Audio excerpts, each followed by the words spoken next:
teman-teman semua, Assalamualaikum warahmatullahi wabarakatuh.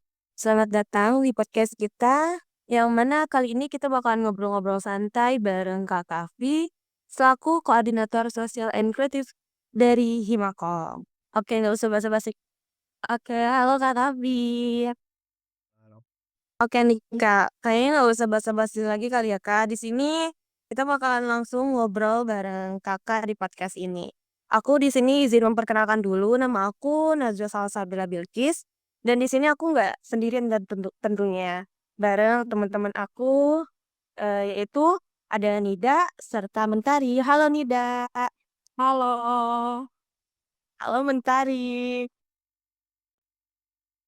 Halo teman-teman semua. Ah, Halo Kak, salam kenal. Halo Kak Kavi. oh ini jadi podcast ya, podcast singkat ya. Oke ya. Iya. Nah, lanjut. Nah, hari ini kita bakalan bahas banyak hal-hal yang seru tentang peran Kakak di Himakom, terutama bagaimana Kakak, berkontribusi dalam komunikasi politik di kampus. Sebelumnya kita mulai, boleh kenalan dulu kali ya dari Kak Kavi sendiri dan ceritain apa yang membuat Kak Kavi ini tertarik, menjadi bagian dari Himakom. Oke. Sebelumnya kenalin semuanya teman-teman.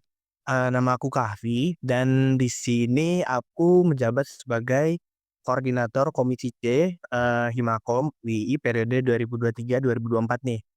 Jadi tadi eh Kak Mentari sempat mention terkait kenapa bisa bisa akhirnya tertarik masuk Himakom ya. Jadi awalnya tuh dari event-event di Ilkom yang dulu aku ikutin pas semester 2 mulai. Karena semester 2 kan kita mulai offline ya. Nah, semester 2 itu kebetulan ada event Incomes nih. Incomes tuh event pertamaku. Nah, mulai dari situ akhirnya aku lebih interest nih kayak wah, di Ilkom nih di prodiku ternyata event-eventnya bagus gitu. Nah, akhirnya dari situ aku ikut lagi di berbagai event yang ada di Ilkom. Sampai pada akhirnya aku mikir, wah ini kayaknya ada sesuatu yang harus dibenerin deh gitu. Menurutku karena dari pengalamanku sebagai staff, sebagai panitia, itu tuh ada plus minus lah ketika aku jadi panitia gitu. Dan aku pengen ngerasain dong, gimana sih kalau misalnya aku ada di posisi imakomnya gitu. Karena sejauh aku sebagai panitia itu seringkali kita apa ya, pro kontra lah sama Himakom sendiri, terutama Komisi C yang langsung membawahi event-event di ilmu komunikasi. Tuh, Baik baik, menarik ya. Jadi, alasan Kak Kavi masuk ini untuk memperbaiki citra Ilkom sendiri gitu ya? ya memperbaiki dan mempercantik lah istilahnya kayak. Siap siap. Selanjutnya? Selanjutnya ada kita masuk ke topik utamanya ini, Kak. Bisa diceritain nggak sih apa yang menginspirasi Kakak buat gabung di Himakom ini, khususnya dalam bidang sosial and kreatif? Dan kalau boleh tahu apa sih peran utama koordinator koordinator sosial and kreatif di Himakom ini? Oke, eh banyak ya pertanyaannya ya. Jadi tadi pertama pertanyaannya eh apa yang apa apa tadi? Coba coba diulang, coba diulang. Boleh diulang nggak pertanyaannya? Apa yang menginspirasi Kakak buat gabung di Himakom, khususnya dalam bidang sosial and kreatif? Dan kalau boleh tahu apa sih peran utama Kakak sendiri di koordinator sosial and kreatif di Himakom ini? Oke. Jadi setelah aku tadi ikut di kepanitiaan, nah aku nih ngeliat kan yang bergerak di event di Ilkom ini kan anak-anak ilmu komunikasi sendiri kan. Nah di situ aku ngeliat bahwa anak-anak Ilkom ini punya apa ya, punya kapasitas yang bagus gitu loh, punya basic oke, terus mereka tuh terutama dalam kegiatan-kegiatan yang sifatnya event, itu anak Ilkom tuh sangat-sangat mampu untuk menjalankan event itu, gitu. Jadi dari situ akhirnya aku kepikiran kalau misalnya aku masuk Himakom, bisa nggak aku memaksimalkan potensi-potensi yang ada di mahasiswa ilmu komunikasi itu sendiri. Nah, akhirnya dapatlah kesempatan kemarin ketika ada pencalonan sekjen itu, aku ikut mencalonkan dan setelah Fikra yang terpilih, akhirnya aku masuk di komisi beliau. Aku masuk di periodenya Fikra dan Fikra menunjuk aku sebagai koordinator komisi C atau Social and Creative. Nah, sebenarnya peran koordinator sendiri itu cukup banyak ya, karena selain koordinator ini harus mengkoordinir staf di Social and Creative, itu dia juga sebagai, eee, istilahnya sebagai kepalanya lah dalam memutuskan, keputusan-keputusan yang nantinya akan melahirkan event di, ilmu komunikasi sendiri. Nah, selain itu, kan di dalam dunia event itu pasti ada pro kontra, baik itu antar panitia maupun panitia ke himpunan sendiri atau himakom sendiri. Nah, di situ kan koordinator ini adalah sebagai, jembatannya. Nah, kan di himakom itu ada PJ nih, ya kan. Nah, PJ-PJ ini atau penanggung jawab dari event itu, beberapa ada di periode aku ini ada beberapa yang memiliki kendala, baik itu secara komunikasi ataupun secara, problem solving. Gimana caranya supaya kalau misalnya ada kendala di event, itu diatasin bareng-bareng, baik itu bareng-bareng panitia dan PJ. Nah, di situ peran koordinator sebagai, apa ya, istilahnya ya mempertimbangkanlah, kayak setelah mempertimbangkan ini, nanti aku kembalikan lagi ke media, gimana menurut kalian? Gitu. Nggak saklek keputusan itu ada di aku, tapi kalau misalnya mereka nggak ada pertimbangan yang lebih baik, ya aku yang memutuskan, jadi gitu. Beda. Oalah gitu ya Kak, sangat panjang ya ceritanya, bagaimana Kakak, buat masuk ke Himakom dan di di apa apa ya, bergabung dan masuk ke koordinator sosial and kreatif di Himakom. Ya betul. Panjang itu ceritanya, panjang banget. Oke nih Kak, di sini kami juga penasaran nih Kak. Pasti kan, banyak tantangannya juga nih Kak selama Kakak ngejalanin program-program yang ada di Himako, khususnya tadi di, bidang sosial and kreatif. Nah, kami ini pengen tahu nih Kak, apa sih tantangan yang terbesar yang pernah Kakak hadapin dan bagaimana sih Kakak, mengatasinya gitu, terutama dalam perbedaan pendapat antara konflik di dalam tim? Oke. Jadi kalau misal ngomongin tantangan terbesar, ada di sosial and kreatif di komisiku, itu ada 2 sih yang aku tandai sebagai, tantangan terbesar. Yang pertama dari segi pendanaan atau, bisa dibilang finance-nya lah, pembiayaannya. Kan event ini Himakol ini kita butuh dana dong pastinya. Nah, meskipun, eee, prodi kita Prodi Ilmu Komunikasi itu sendiri sangat-sangat mendukung event-event yang ada di Ilkom, tapi kita juga dituntut untuk bagaimana memaksimalkan, dana-dana yang ada. Nah, kalau misalnya kita, setelah kita merancang sebuah event, otomatis ada di situ rancangan anggaran biaya. Nah, terkadang rancangan anggaran biaya ini melebihi, eee, melebihi kapasitas pada umumnya. Kayak lebih mahal pada di satu event yang sama, tapi kontennya berbeda, itu bisa, beda sekitar 5 sampai 10 juta. Nah, itu kan dana yang, nggak sedikit ya untuk selevel mahasiswa kayak kita. Jadi di situ, peran kita, sosial and kreatif bagaimana untuk memaksimalkan dana yang ada, tapi tidak mengurangi esensi dan kualitas dari event itu sendiri. Nah, kita juga ini sebenarnya tertulis, tapi, kita itu tidak dianjurkan untuk danusan.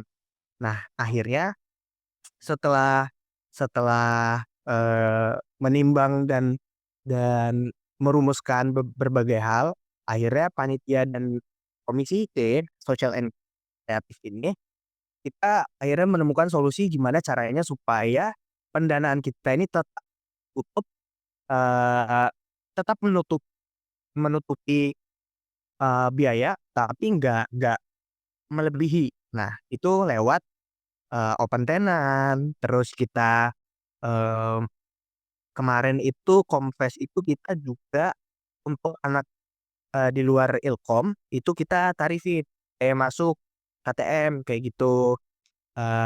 Terus lewat sponsor juga kita gerak-gerak, ke berbagai sponsor supaya kita meminta bantuan dana gitu.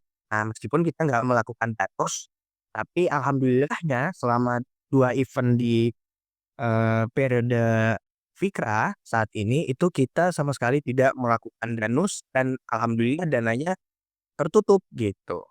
Jadi nggak kurang, nggak lebih, tuh. Nggak kurang malah lebih, sempat lebih, gitu. Alhamdulillah gitu ya. Ya, itu tantangan terbesar pertama tuh. Yang Baru kedua pertama ini tentang dana. baru pertama, ya. Yang kedua itu, soal SDM, sumber daya manusianya. Nah, karena tadi aku sempat mention, mahasiswa Ilkom ini kan banyak yang, punya value ya, banyak yang bisa, PDD, banyak yang bisa kreatif dan segala macam. Nah, akhirnya fakultas, baik itu di tingkat fakultas maupun di univ bahkan, itu seringkali melihat anak Ilkom ini di, ranah kepanitiaan dan akhirnya mereka memutuskan untuk, narik beberapa anak Ilkom. Nah, karena ditarik-tarik ini, maka sumber daya manusianya di Ilkom untuk bikin event itu sempat kekurangan tuh, terutama pas Infom kemarin. Yang mana, Incomes kan laksanakan setelah serumpun nih. Nah, serumpun itu kemarin, itu mayoritas tuh anak Ilkom, gitu. Dan, anak-anak Ilkom yang berada di kepanitiaan serumpun ini, mereka itu yang kita butuhin di prodi. Nah, itu akhirnya membuat kemarin tuh sempet, eee beratlah, ngejalanin event-nya karena yang harusnya job desk yang kita berikan kepada mereka, itu mereka lebih fokus kepada serumpun dulu, tuh. Jadinya malah pada keteteran juga nggak sih? Ya, oh gitu, jadinya keteteran. Nah, untungnya karena itu tadi ada Telkom jago gitu kan, jadi ya alhamdulillah dua-duanya ke-handle dan lancar, gitu. Baik Kak, mungkin sekarang kita bisa diceritakan bagaimana peran sosial and kreatif dalam mendukung tujuan komunikasi politik di lingkungan mahasiswa sendiri. Menurut Kak Kavi aja seperti apa?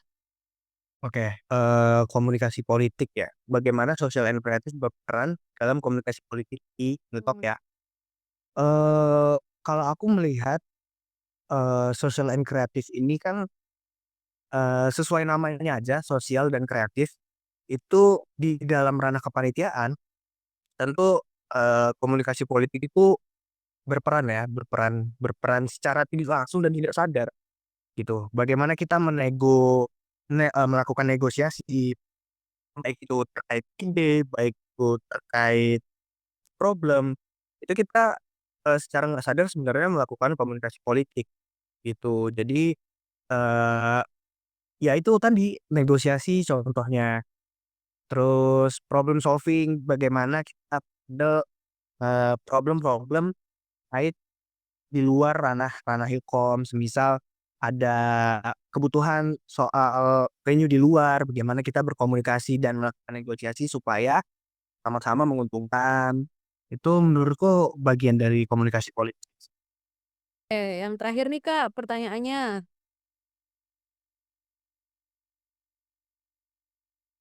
Apa tuh Kak pertanyaannya? Apa sih harapan atau rencana masa depan yang Kak Kavi, mau sampaikan untuk program sosial and kreatif ke depannya?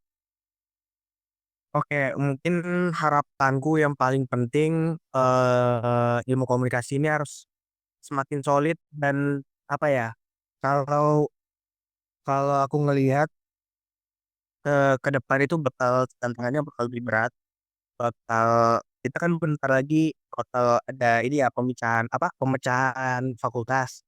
Bakal ada fakultas baru yang mana itu nanti ada dinamika yang baru dan otomatis ya mahasiswa ilmu komunikasi itu dituntut untuk lebih lebih kreatif dan lebih bisa menghandle situasi yang sebelumnya mungkin belum belum pernah dialamin kali ya. Jadi em, terlepas dari event-event ke depan bagaimana bentuknya, yang jelas kita dari social and kreatif ini udah memberikan gambaran gitu bahwa di kepanitiaan event di Ilkom ini ya dinamikanya seperti itu, bentuknya seperti itu dan kalau bisa lebih baik dilihat dari periode sekarang sih ke depan gitu.